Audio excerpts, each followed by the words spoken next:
38 কিন্তু তিনিই আল্লাহ আমার রব, আর আমি আমার রবের সাথে কাউকে শরিক করি না।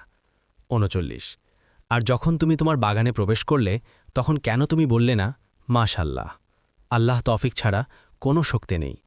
তুমি যদি দেখো যে আমি সম্পদে ও সন্তানে তোমার চেয়ে কম 40 তবে আশা করা যায় যে আমার রব আমাকে তোমার বাগানের চেয়ে উত্তম কিছু দান করবেন এবং তার উপর আসমান থেকে বজ্র পাঠাবেন, ফলে তা অনুর্বর উদ্ভিদশূন্য জমিনে পরিণত হবে। 41 কিংবা তার পানি মাটির গভীরে চলে যাবে, ফলে তা তুমি কোনোভাবেই খুঁজে পাবে না। 42 আর বিপর্যয়ে তার ফলাদি ঘিরে ফেলা হলো, ফলে তাতে সে যা ব্যয় করেছিল তার জন্য তা আক্ষেপে হাত কচলাতে লাগল এবং সেটি ধ্বংস হয়েছিল তার মাচার ওপর। আর সে বলছিল, হায় আক্ষেপ, আমি যদি আমার রবের সাথে কাউকে শরিক না করতাম। 43 আর আল্লাহ ছাড়া তার এমন কোনো লোকবলও ছিল না যে যারা তাকে সাহায্য করবে, এবং সে সাহায্যপ্রাপ্তও ছিল না।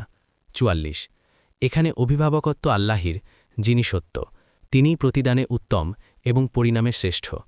45 আর আপনি তাদের জন্য পেশ করুন দুনিয়ার জীবনের উপমা, তা পানির মতো যা আমি আসমান থেকে বর্ষণ করেছি, অতপর তার সাথে মিশ্রিত হয় জমিনের উদ্ভেদ, ফলে তা পরিণত হয় এমন শুকনো গুড়ায় বাতাস যাকে উড়িয়ে নেয়, আর আল্লাহ সবকিছুর উপর ক্ষমতাবান।